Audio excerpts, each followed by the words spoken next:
Podcast में राज ने जो ब्लंडर किया था सबसे पहले हम वो देख लेते हैं। But that doesn't mean that you were not aware of this. You are what? I'm sorry, I don't get it. Aware of the fact that Supreme Court has a hearing against you on March 3rd. Absolutely not. There was no such hearing. There was no such hearing. Supreme Court has said this. मैंने बहुत ढूंढा, ऐसी कोई hearing नहीं मिली 3 मार्च 2016 की, और मैंने ये भी ढूंढने की कोशिश की ये भूल कहाँ से आगे चली आ रही है।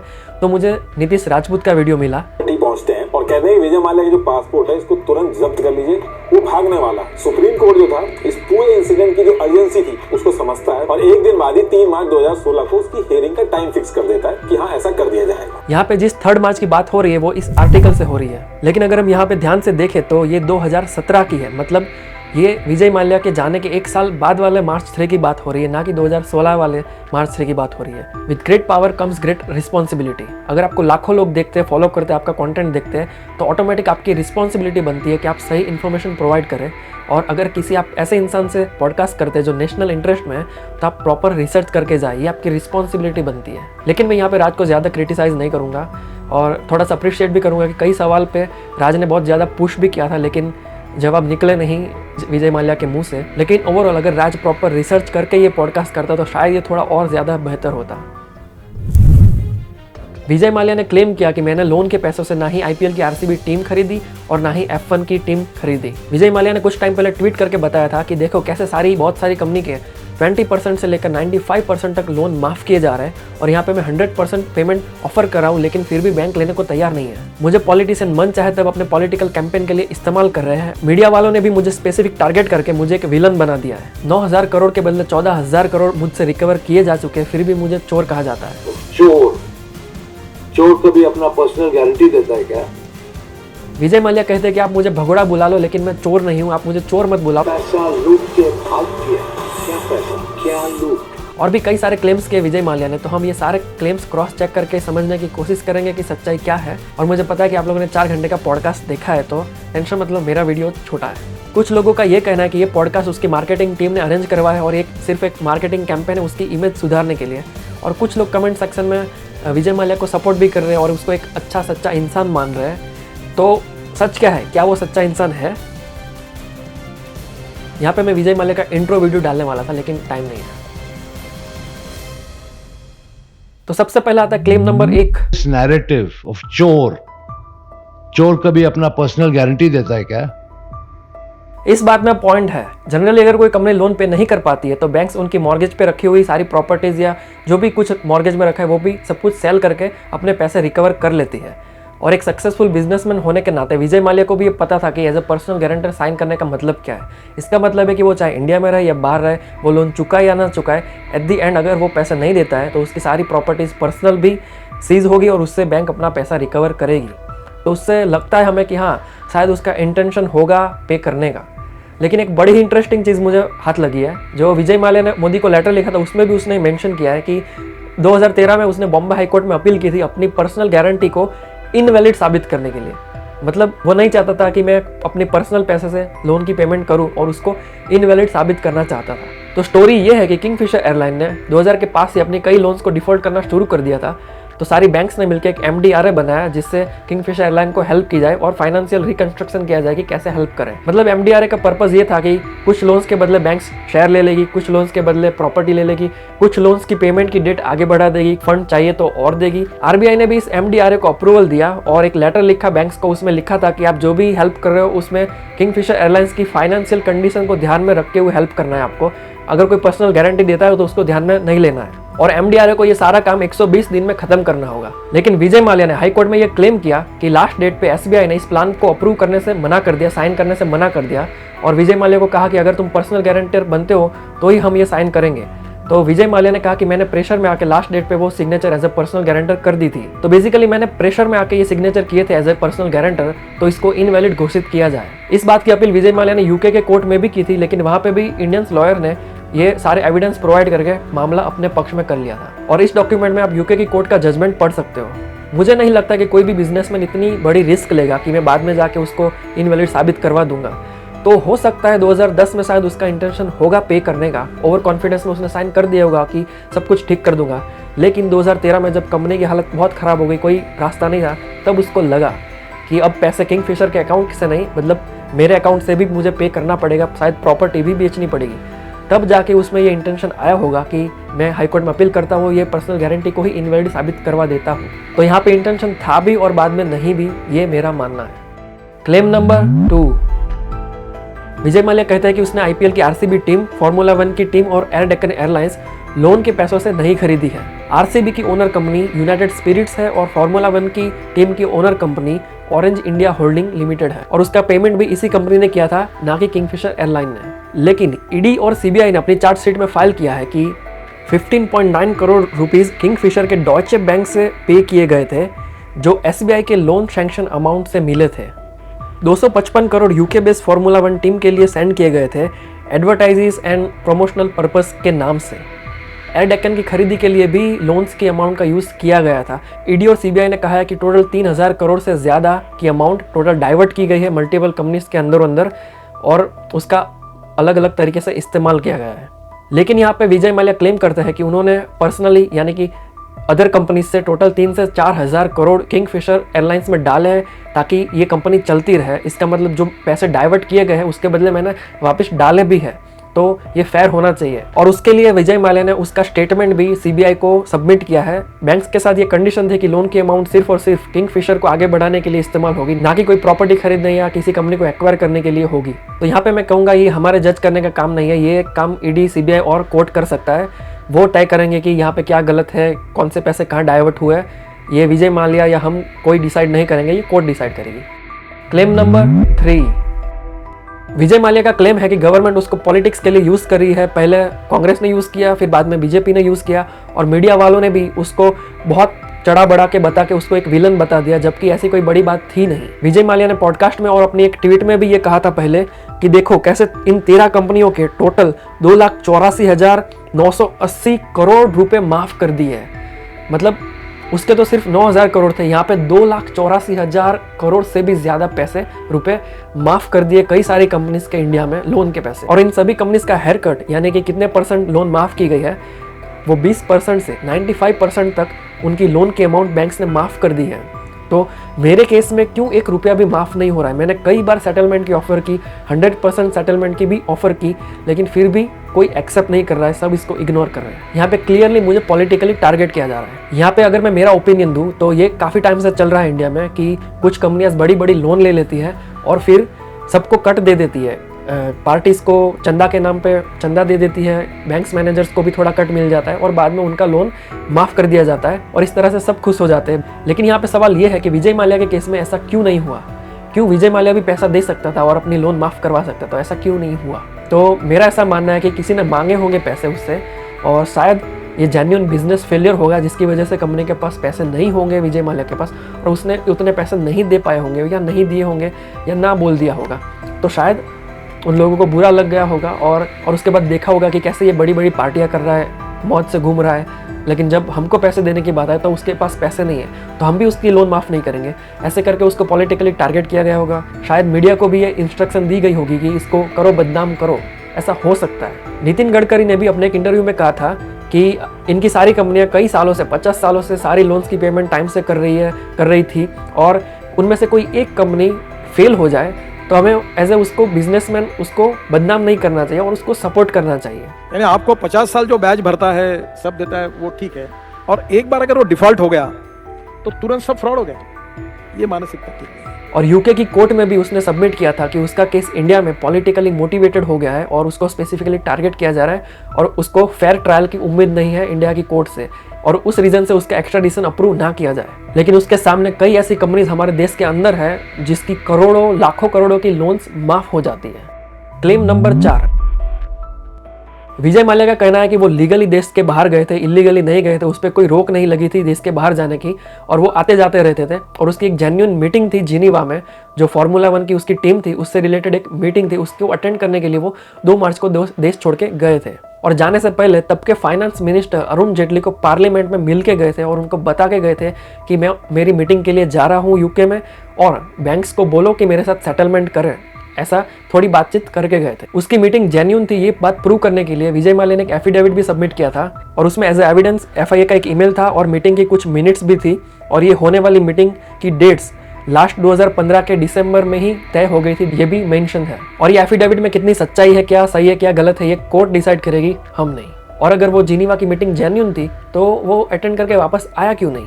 तो यहाँ पे मैं मेरी पर्सनल अंडरस्टैंडिंग से कहने की कोशिश करूँ तो हो सकता है कि उस टाइम पे उसके शेयर्स की प्राइस इतनी ज़्यादा नहीं थी कि वो पे कर पाए सारे सेल करके। प्लस उसको भी पता था शायद कि उसने जो मनी डाइवर्ट की है अलग अलग कंपनी में, वो शायद बाद में प्रूव होगा और शायद उसको जेल भी हो सकती है। उसको शायद ये भी होप रही होगी कि शायद बैंक सेटलमेंट के लिए रेडी हो जाएगी।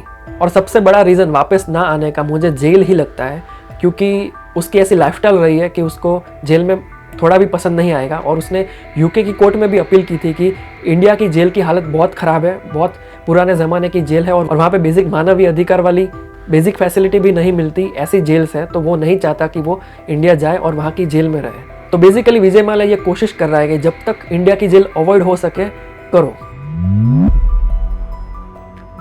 और उस पार्लियामेंट में अरुण जेटली के साथ की मीटिंग की बात करें तो पहले अरुण जेटली ने इनकार कर दिया था कि नहीं, मेरे साथ ऐसी कोई मीटिंग नहीं हुई थी। लेकिन कांग्रेस के एक मेंबर पीएल पुनिया ने कहा कि नहीं, मैंने देखा था अपनी आंखों से, 15 मिनट तक ये लोग बात कर रहे थे, आप चाहे तो सीसीटीवी चेक करवा लो।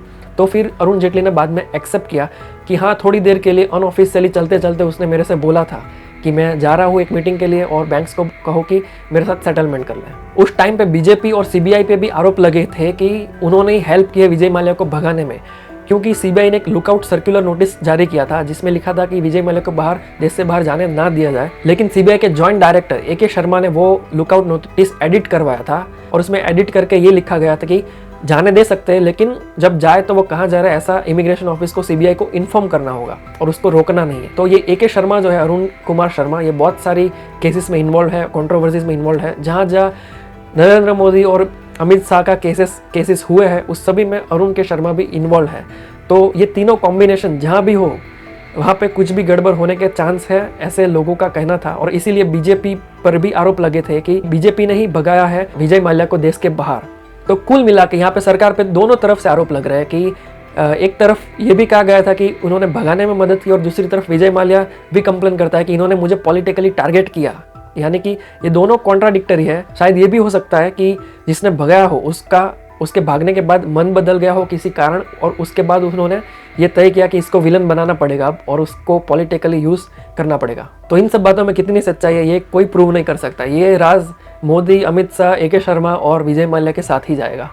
क्लेम नंबर 5, विजय माल्या ने क्लेम किया कि 2008 में जो मंदी आई थी पूरी दुनिया में उसके कारण उनकी एयरलाइंस लॉसेस की डायरेक्शन में गई। विजय माल्या ने नरेंद्र मोदी को एक लेटर लिखा था, उसमें भी उसने ये सारे रीजन मेंशन किए थे, जैसे कि क्रूड ऑयल का भाव बहुत बढ़ गया था, डॉलर के सामने रुपीस का भाव गिर गया था, एयरपोर्ट के चार्जेस में बढ़ोतरी हो गई थी, उनके V2500 एयरक्राफ्ट इंजन्स में प्रॉब्लम्स की वजह से उड़ा नहीं पा रहे थे। और उस विजय माल्या ने पॉडकास्ट में भी कहा और उस लेटर में भी लिखा मोदी को कि जब एयर इंडिया को लॉस हो रहा था उसी साल तो गवर्नमेंट ने उसको 35,000 करोड़ की हेल्प की और मुझे ज़रा भी हेल्प नहीं मिली थी। ये सारे रीजंस मैं किंगफिशर एयरलाइन के लॉसेस के लिए वैलिड रीजन मानता हूँ। लेकिन उसके आगे भी विजय माल्या कहते हैं कि वो तब के फाइनेंस मिनिस्टर प्रणब मुखर्जी के पास गए थे और उन्होंने बोला था कि किंगफिशर एयरलाइंस को मैं डाउन साइज करना चाहता हूँ क्योंकि उसको बहुत लॉस हो रहा है। तो प्रणब मुखर्जी ने कहा कि नहीं, तुम डाउन साइज मत करो, उससे इकोनॉमी को काफ़ी फर्क पड़ेगा, बहुत सारी जॉब चली जाएगी और ट्रांजैक्शन भी रुक जाएंगे। तो मैं सजेस्ट करता हूँ कि तुम चालू रखो, बैंक्स तुम्हें हेल्प करेगी। लेकिन विजय माल्या यहाँ पे पढ़े लिखे थे, US में भी पढ़ाई की थी और बहुत अच्छे बिजनेसमैन भी थे जिन्होंने किंगफिशर को बहुत ऊंचाई तक पहुँचाया था। उनको पता था कि डाउन साइज करना है, फिर भी उन्होंने प्रणब मुखर्जी की बात सुन ली और बैंक हेल्प करेगी ऐसा सुनकर उन्होंने और भी लोन्स लेना चालू कर दिया। ओवर कॉन्फिडेंस में उन्होंने सोचा कि मैं सब कुछ ठीक कर दूंगा। ऑब्वियसली यहाँ पे फाइनेंस मिनिस्टर अपने डिपार्टमेंट के ही सोचेगा कि सरकार को दिखाना पड़ेगा कि हमारा डिपार्टमेंट अच्छा काम कर रहा है, फाइनेंस डिपार्टमेंट, या हमारे देश में मंदी नहीं आई है। तो फाइनेंस मिनिस्टर यही सजेस्ट करेगा कि तुम ट्रांजैक्शन जारी रखो और इकोनॉमी को बढ़ाते रहो। लेकिन बिजनेसमैन होने के नाते ये तुम्हें डिसाइड करना था। फाइनल डिसीजन विजय माल्या के हाथ में था कि डाउन साइज करना है या नहीं करना है, लोन्स लेनी है या नहीं लेनी है। लेकिन उसने लोन ली और ओवर कॉन्फिडेंस में लॉस की तरफ इस कंपनी को ले गए। तो इसमें क्लियरली यहाँ पे गलती विजय माल्या की ही है और विजय माल्या ने ये एक्सेप्ट भी किया कि ये मेरी गलती थी कि मैंने प्रणब मुखर्जी की बात सुनी। क्लेम नंबर 6, विजय माल्या कहते हैं कि एयर डेक्कन को एक्वायर करना प्योरली बिजनेस डिसीजन था, ना कि किसी को दिखाना कि देखो मेरी कितनी बड़ी कंपनी हो गई है, और ना ही इंटरनेशनली फ्लाई कर सके इसलिए उसने एयर डेक्कन को खरीदा था। विजय माल्या ने कहा कि एयर डेक्कन उनकी कॉम्पिटिटर कंपनी थी, तो और अपने कॉम्पिटिशन को बाय करना एक नॉर्मल बिजनेस प्रैक्टिस है जो हर कोई करता है, हर बड़ी कंपनी करती है, अपने कॉम्पिटिटर को बाय कर लेती है जिससे मार्केट पूरा उनके हाथ में आ जाए। वही काम विजय माल्या ने भी किया, तो उसमें गलत क्या है। लेकिन हमें ये नहीं भूलना चाहिए कि उसी साल मंदी चल रही थी पूरी दुनिया में, प्लस किंगफिशर एयरलाइन ने 2005 से लेकर 2008 तक सिर्फ लॉसेस ही रिपोर्ट किए थे। उसी साल 500 करोड़ से भी ज़्यादा का लॉस रिपोर्ट किया था। एयर डेक्कन को खरीदने के लिए भी टोटल 1000 करोड़ से ज़्यादा की अमाउंट चाहिए थी, और ये सारी चीज़ें सिर्फ 2008 के आसपास हो रही थी, मतलब मंदी के टाइम। तो अपने कॉम्पिटिटर कंपनी को खरीदना एक वैलिड रीज़न हो सकता है, लेकिन मंदी के टाइम जब आपकी कंपनी लॉस में चल रही है, जब आप लोन ले रहे हो, तब जैसे उसने किंगफिशर बियर को ऊपर लाया वैसे ही किंगफिशर एयरलाइन को भी वो ऊपर लाएगा। ऐसे ही ओवर कॉन्फिडेंस में उसने ये काम किया, और यहाँ पे क्लियरली एयर डेक्कन को एक्वायर करना मंदी के टाइम उसकी गलती थी, ना कि एक गुड बिजनेस डिसीजन था। क्लेम नंबर 7, विजय माल्या का कहना है कि मैंने कई बार सेटलमेंट की ऑफर की बैंक्स को, लेकिन उन्होंने कभी एक्सेप्ट नहीं किया, और फिर भी मुझे विलफुल डिफॉल्टर डिक्लेयर किया गया और मुझे चोर बोला जा रहा है। तो सेटलमेंट के रिक्वेस्ट की बात सच है। अगर आप ट्विटर अकाउंट चेक करोगे विजय माल्या का, तो 100 से ज़्यादा आपको ट्वीट मिलेगी जिसमें ये ऑफर कर रहा है कि मैं सेटलमेंट के लिए रेडी हूँ। और 2016 में भी उसके देश छोड़ने के कुछ टाइम बाद भी उसने सुप्रीम कोर्ट में ये फाइल किया था, सेटलमेंट की रिक्वेस्ट फाइल की थी, लेकिन बैंक ने एक्सेप्ट नहीं की थी। लेकिन हमें यहाँ पे ये भी देखना पड़ेगा कि लोन की टोटल प्रिंसिपल अमाउंट 5000 करोड़ से ज़्यादा थी, और इंटरेस्ट के साथ टोटल मिला के ये 9000 करोड़ के आसपास टोटल अमाउंट होती है। उसके सामने विजय माल्या ने सिर्फ 4400 crore as a settlement offer किया था, और इसलिए बैंक ने कहा था कि नहीं, हम पूरी अमाउंट लेंगे क्योंकि तुम्हारे पास कैपेसिटी है पे करने की, और हम पूरी इंटरेस्ट के साथ ही अमाउंट एक्सेप्ट करेंगे, तभी सेटलमेंट करेंगे। 4400 करोड़ में हम सेटलमेंट नहीं करेंगे। यहाँ पे भी बैंक्स का एक्सेप्ट नहीं करने के पीछे यही रीज़न था कि वो चाहता तो पे कर सकता था अपनी दूसरी कंपनी से, या और उसकी लाइफस्टाइल देख के बैंक्स वालों को होता था कि नहीं, इसके पास तो हम पे करवाएंगे, और इसीलिए बैंक्स ने उनको विलफुल डिफॉल्टर यानी कि जानबूझकर पे नहीं कर रहे ऐसा घोषित किया। बाकी सारी कंपनीज की सेटलमेंट एक्सेप्ट हो जाती है, लेकिन विजय माल्या की एक्सेप्ट नहीं हो रही थी, तो कुछ भी कारण हो सकता है, हमें कभी पता नहीं चलेगा। क्लेम नंबर 8, एक और क्लेम किया था विजय माल्या ने पॉडकास्ट में कि लोन की अमाउंट तो सिर्फ 6200 करोड़ है, तो फिर ये 9000 करोड़ का आंकड़ा कहाँ से आया।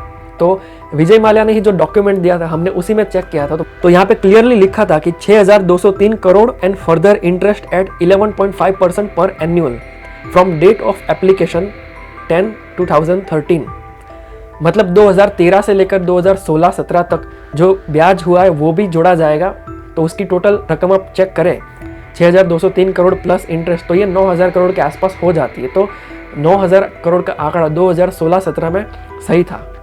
क्लेम नंबर 9, विजय माल्या का कहना है कि मेरे 6200 करोड़ बाकी थे, उसके सामने बैंक ने 14000 करोड़ रिकवर कर लिए, ज़्यादा पैसे रिकवर कर लिए, और उसका स्टेटमेंट भी मुझे नहीं दिया गया है अभी तक। ये बड़ी ही अजीब बात है, जब बैंक कोई रिकवरी करती है तो उसका स्टेटमेंट प्रोवाइड करती है जनरली, लेकिन विजय माल्या के केस में विजय माल्या ने 15 बार रिक्वेस्ट करने के बाद भी उसको अभी तक स्टेटमेंट नहीं दिया गया है, क्योंकि स्टेटमेंट से ही हमें पता चलेगा कि कौन सी प्रॉपर्टी कब कैसे ऑक्शन की गई, कैसे बेची गई, और उसी के बेस पे हम इंटरेस्ट कैलकुलेट करके ये चेक कर सकते हैं कि बैंक्स ने ज़्यादा पैसे लिए जितने बाकी थे उससे, या जितने चाहिए थे उतने ही लिए। तो ये सब हम तभी कैलकुलेट कर सकते हैं जब स्टेटमेंट पब्लिकली अवेलेबल होगा। लेकिन अगर हम कैलकुलेट करें तो 2016 में बाकी थे 9000 करोड़, और उसमें अगर हम 2023-24 तक हर साल 11.5% के बेस पे इंटरेस्ट ऐड करते जाए तो ये 13000 करोड़ से भी ऊपर रकम पहुंच जाती है। तो शायद ये रिकवरी 2023 के आसपास कंप्लीट हो गई हो या 24 के आसपास। फाइनल तो हमें तभी पता चलेगा जब ये स्टेटमेंट पब्लिकली अवेलेबल होगा। और एक बात, ये सारे पैसे जो है वो बैंक ने विजय माल्या से रिकवर किए हैं, मतलब उसकी प्रॉपर्टीज फ्रीज करके शेयर्स बेच के रिकवर किए, ना कि विजय माल्या ने सामने से दिए कि ये लो मेरे पैसे। इसीलिए शायद उसको चोर का टैग अभी तक किसी ने वापस नहीं लिया है। यहाँ पे ये हो सकता है कि पहले उसका इंटेंशन नहीं था, या वो पे नहीं कर पा रहा था क्योंकि उसकी सारी प्रॉपर्टीज और शेयर्स की प्राइस बहुत कम थी, जो इस डॉक्यूमेंट में लिस्टेड है, जो इसकी टोटल अमाउंट होती है 2012 के भाव के हिसाब से 1571 करोड़ के आसपास। शायद तब इन सभी प्रॉपर्टीज और शेयर्स से रिकवरी नहीं हो पाती, और शायद इसीलिए बैंक्स ने अभी पिछले कुछ सालों में ये सारी रिकवरी की जब प्रॉपर्टीज और शेयर्स के भाव ज़्यादा हो गए हैं, और शायद इसीलिए 14000 करोड़ की रिकवरी पॉसिबल हुई है। क्लेम नंबर 10, विजय माल्या का कहना है कि सैलरीज इसलिए नहीं पे की थी क्योंकि किंगफिशर एयरलाइन के पास पैसे ही नहीं थे और मैं चाहता था कि मेरी यूनाइटेड ब्रूवरीज कंपनी से मैं पेमेंट करूं, लेकिन मेरी कंपनी के 260 करोड़ रुपए कर्नाटक हाईकोर्ट ने फ्रीज करके रखे थे और उसके लिए मैंने अपील की हाईकोर्ट में कि प्लीज़ ये मनी रिलीज करो ताकि मैं अपने एम्प्लॉयज़ की सैलरी दे सकूँ। लेकिन जो ये 17 बैंक्स है उन्होंने कहा कि नहीं, इस पैसे पे हमारा अधिकार है सबसे पहले, ना कि इन एम्प्लॉयज़ का। सिर्फ यही नहीं, 2018 में विजय माल्या ने मीडिया स्टेटमेंट रिलीज किया था, उसमें भी उन्होंने ये बात मेंशन की है कि 1280 करोड़ कर्नाटक हाईकोर्ट में फ्रीज करके रखे हुए हैं जिससे सैलरी पे की जा सकती है। ऐसी उसने रिक्वेस्ट भी की थी हाईकोर्ट से। इतना ही नहीं, ये भी लिखा है स्टेटमेंट में कि उसके कई एम्प्लॉयज़ 20-30 साल से काम कर रहे हैं और बहुत विश्वासु है और मैंने हमेशा एम्प्लॉय के बारे में सोचा है और ऐसा कभी भी नहीं हुआ कि मैंने उनकी सैलरी नहीं दी या उनके बारे में नहीं सोचा। लेकिन हमें ये नहीं भूलना चाहिए कि ये जो सैलरी बाकी वाला मैटर था वो 2012-13 का था, मतलब 15 महीने की सैलरी, 300 करोड़ सैलरी नहीं दी गई थी। यहाँ पे मैं मेरा ओपिनियन देना चाहूंगा कि किंगफिशर एयरलाइंस लॉसेस में चल रही थी, उसके पास पैसे नहीं थे। ऑफ कोर्स यहाँ पे विजय माल्या चाहते तो अपनी दूसरी कंपनी से भी पे कर सकते थे, लेकिन यहाँ पे वो दूसरी कंपनी के शेयर होल्डर्स कंप्लेन करेंगे कि हमारी कंपनी के पैसे किसी दूसरी कंपनी के एम्प्लॉयज़ की सैलरी पे करने में क्यों खर्च किए जा रहे हैं। हम यहाँ पे वेट कर रहे हैं कि हमारे शेयर के प्राइस बढ़े और तुम पैसे निकाले जा रहे हो। तो एक तरह से ये वैलिड रीज़न नहीं होगा कि दूसरी कंपनी से पे करना। मोरली आप कर सकते हो अगर करना चाहो तो। 2015 में 60th बर्थडे पे इतनी ग्रैंड बर्थडे पार्टी ना रखता क्योंकि उसमें भी करोड़ों खर्च हुए होंगे। तो वो चाहते मोरली तो थोड़े थोड़े करके पैसे चुका सकता था, कईयों की सैलरी चुका सकता था, लेकिन उन्होंने नहीं की। इसी के साथ आते हम नेक्स्ट क्लेम पे, उनके 60th बर्थडे की बात पे। 2015 में विजय माल्या ने एक बहुत बड़ी ग्रैंड पार्टी रखी थी, बर्थडे पार्टी। उनका 60वां बर्थडे था दिसंबर में और ये बहुत लोगों को चुभा था। मीडिया में भी, न्यूज़ मीडिया में बहुत इसकी बात हुई थी और बहुत पॉलिटिशियन और कई लोगों को ये चुभा था कि खासकर एम्प्लॉयज़ को जिनको सैलरी नहीं मिली थी कि हमें सैलरी नहीं दे रहा और ये करोड़ों की पार्टियाँ कर रहा है। तो यहाँ पे विजय माल्या का क्लेम है, कहना है कि किंगफिशर एयरलाइंस बंद हो गई थी लेकिन मेरी दूसरी कंपनियां चल रही थी और उससे मैं कमा रहा था, तो मैं क्यों ना मेरे पैसों से मेरी बर्थडे पार्टी सेलिब्रेट करूं। लेकिन अगर उसने लोन का पैसे का इस्तेमाल किया है, डाइवर्ट करके दूसरी कंपनी में भेजा और वापस उसी कंपनी से अपना जीवन चला रहा है, ऐसा कुछ है, तो ये वैलिड रीज़न नहीं होगा। तो उसके लिए ईडी, सीबीआई और कोर्ट ये तय करेगी कि उसने कौन से पैसों का इस्तेमाल किया था अपनी बर्थडे सेलिब्रेट करने के लिए, हम नहीं। पॉडकास्ट के बाद लोगों का कहना है कि हमने मीडिया के जरिए एक साइड देखी थी, अब हमने विजय माल्या के साथ दूसरी साइड भी देख ली है, लेकिन ऐसा नहीं है। जो आपने मीडिया के थ्रू, जो आपने न्यूज़ चैनल्स के थ्रू देखा था वो 25% साइड था, जो आपने विजय माल्या के मुंह से सुना या साइड से देखा वो भी एक 25% है, जो कोर्ट, ईडी, सीबीआई प्रूव करेगी वो एक 25% साइड है और एक 25% साइड जो हमें कभी नहीं पता चलेगा, जो शायद विजय माल्या और सरकार या सीबीआई और ईडी और बैंक्स मैनेजर के साथ ही ये राज जाएगा। तो हमें मैक्सिमम 50% पता चल सकता है, बाकी का 50% हमें पता नहीं चल सकता। तो मैं यहाँ पे लोगों को सजेस्ट करूँगा कि हमें कोई ओवरऑल ओपिनियन नहीं बनाना चाहिए कि ये इंसान अच्छा है या बुरा है। हमें ईच इंडिविजुअल बातों पे उसको अलग से जज करना पड़ेगा और अगर हमारे पास इनफ इन्फॉर्मेशन है तो ही उसको जज करना है। तो ये काम हमें कोर्ट पे छोड़ना चाहिए, ना कि हमें खुद जज करना चाहिए कि ये इंसान अच्छा है या बुरा है। तो और भी कई सारी बात हो सकती है, लेकिन मैंने कुछ सिलेक्टिव चीज़ों पे ही बात की, पब्लिक की अंडरस्टैंडिंग को ध्यान में रखते हुए। सिलेक्टिव से याद आया, इस पॉडकास्ट में विजय माल्या ने सिर्फ और सिर्फ सिलेक्टिवली अपने लिए जो पॉजिटिव बातें थी वही बताई और जो भी नेगेटिव बातें थी वो उसने बहुत कम कोशिश की बताने की। सिर्फ एक ही बात उसने एक्सेप्ट की कि मुझे आप भगोड़ा बुला सकते हो, मुझे फ्यूजिटिव बुला सकते हो, बाकी कोई बातें उसने नेगेटिव नहीं की। यहाँ पे मैं एक और बात कहना चाहूँगा कि हमें ये भी नहीं भूलना चाहिए और हमें ये भी देखना चाहिए कि विजय माल्या की अमाउंट सिर्फ 9,000 करोड़ थी, लेकिन उससे भी ज्यादा बड़े चोर हमारे देश के अंदर बैठे जिनकी लाखों करोड़ों की लोन माफ हो गई है और हमें वो लोग याद भी नहीं रहते और हमें सिर्फ विजय माल्या याद रहता है। तो न्यूज़ मीडिया का हम पर कितना ज़्यादा असर पड़ता है वो भी हमें समझना चाहिए और हमें इन सभी चोरों को बिना किसी भेदभाव के एक ही नज़र से देखना चाहिए। अगर वीडियो इन्फॉर्मेटिव लगा हो तो प्लीज़ सब्सक्राइब, ये मेरी नई चैनल है और मिलते हैं अगले वीडियो में।